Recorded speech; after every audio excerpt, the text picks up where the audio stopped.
Let me talk to you about something that quietly steals our energy every single day. Our obsession with controlling things we simply can't control. We want our work to go exactly as planned. We want the people we love to never change. We want the future to unfold on our terms. But the more life unfolds, the clearer it becomes. There are forces that will never sit neatly in our hands. And the harder we squeeze, the more tired and disappointed we become. The ancient Stoics left us a timeless compass for this storm. They said, always separate what you can control from what you can't. This is not just a slogan, it's a way to stay calm in a chaotic world. Picture yourself waking up in the morning, grabbing your phone, and being hit with dozens of messages, emails, notifications, news. The market shifts, a project collapses, a friend cancels. You feel like you're thrown into a flood, arms flailing to keep every wave under control. But the more you fight, the stronger the current feels. In that moment, if you can release your grip on what you can't hold, you'll float instead of sink. That's the wisdom of stopping your attempts to control what's out of your hands. Stoicism doesn't ask you to be indifferent or passive. On the contrary, it calls you to pour your whole heart into what you truly command. Your thoughts, your choices, your actions, your attitude, your preparation. When you focus there, the outcomes, good or bad, no longer shake you to the core. You become the captain of your inner ship rather than a passenger tossed by the outside tide. Take a moment to be honest with yourself. How many times have you suffered trying to change someone who didn't want to change? How many nights have you lost sleep over things that hadn't even happened yet? How many times have you blamed yourself for results you never fully controlled? Each of those memories is proof of the pain that comes from trying to control the uncontrollable. It eats away at your peace, drains your creativity, and makes you a prisoner of your own expectations. The Stoics gave us a simple image, 2 circles. The inner circle holds everything under your power, your attitude, your actions, your preparation, your response. The outer circle holds everything else, weather, other people's opinions, the market, politics, fate. When you confuse these circles, you lose your freedom. When you see them clearly, you regain your true power. That power is not about bending the world to your will, but about staying steady and honest no matter what the world throws at you. Here's a small practice. Anytime you feel anxious or angry, pause and ask yourself, is this really within my hands? If the answer is no, breathe out and let it go. If the answer is yes, act now. Focus on the part you can actually move and let the outcome be what it will be. Over time, you'll notice you're lighter, calmer, and paradoxically, you often do better. Don't be afraid that letting go makes you weak. Letting go of what's outside your hands is an act of courage. Courage to see reality as it is, rather than how you wish it to be.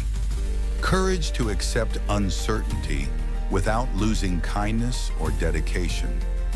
Courage to take responsibility for yourself instead of blaming circumstances. That's a strength no one can take away. Every great Stoic lived this truth. Epictetus was born a slave. He couldn't control his status at birth, but he controlled his mind and his dignity. Seneca was exiled. Marcus Aurelius ruled an empire while facing wars and plagues. None of them escaped hardship, but they found peace in how they faced it. If they could stay calm and upright in storms far greater than ours, then so can we. When you stop trying to control what's out of your hands, you free up energy for what's in your hands. You have more focus to grow yourself, to love, to create. You react less and act more. You're no longer yanked around by every emotional wave. You're steering your own boat. You're no longer a slave to approval or outcomes. You become truly free. And that freedom isn't abstract. It shows up in small choices, not snapping back at a harsh comment, staying patient in your work without obsessing over the result, listening to someone you love without trying to change them. Each of those choices is a brick in a peaceful life, a life that isn't free of challenges, but one that stands strong in them. You can apply this principle everywhere. You can't control your boss or the market, but you can control your skills, your ethics, and your attitude. You can't control someone's feelings or decisions, but you can control how you listen, love, and respect. You can't fully control illness, but you can control your lifestyle and self-care. You can't control every twist of fate, but you can control your preparation and your mindset. Each time you practice, you're building a skill, the skill of freedom. Like any skill, it takes repetition. You won't be perfect at first, but step by step, you'll see less worry, less anger, less disappointment, and more clarity, calm, and a positive energy that flows outward. Remember, when you stop trying to control what's out of your hands, you also give others back their freedom. You respect their space to be who they are. You let life unfold as it will. And in that acceptance, the unexpected often shows up. Some things only arrive when you stop chasing them. So, stop trying to control what's out of your hands isn't just a piece of advice, it's a way of living. A way of living that begins with awareness, moves through practice, and ends in inner freedom. It's the path of true growth, not becoming a master of all circumstances, but becoming a master of yourself. You can start today.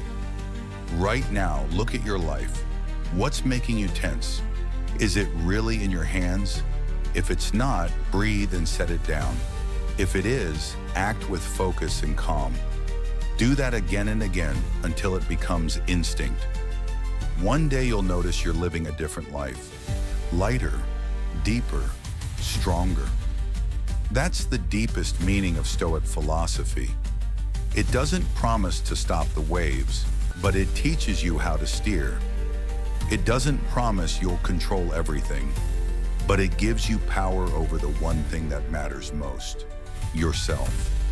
And once you control yourself, you've already found the greatest power of all.